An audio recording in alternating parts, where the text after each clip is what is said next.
Jinwoo is trying not to panic. He thinks it has been 2 hours since they showed up, and Drippy Woo still has not picked up the damn phone. Leonard is also feeling the tension. Goliath himself is looking for Drippy Woo. He wonders if today is the day they meet. Thomas asks a question, and Laura translates. Is Drippy Woo on a raid? Does he just never show up to work? Jinwoo stammers out a yes.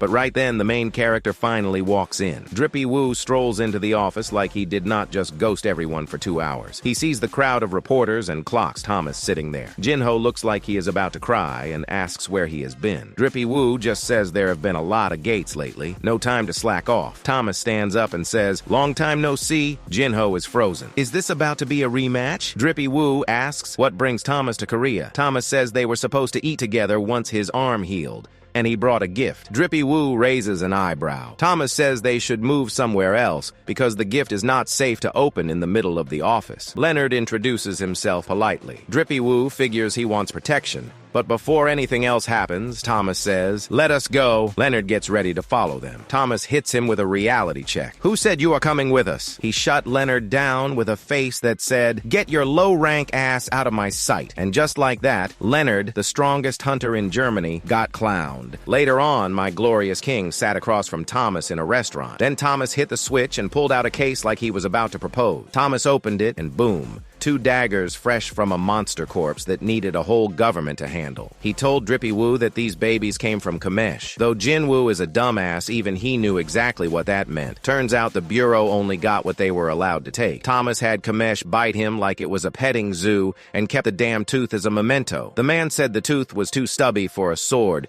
so he made daggers instead. Drippy Woo took out the dagger, and as he saw the sweet power level of 1,500, he thought how Demon King's daggers that came from a monarch couldn't even compare to these bad boys. My glorious king was shook. Without wasting any time, he tried the blades, and even Thomas told him to be careful while holding the dagger, saying that even if he used his strongest skills, that dagger had the potential to slice through it like butter. My glorious king felt the mana welcome him like it knew its new owner.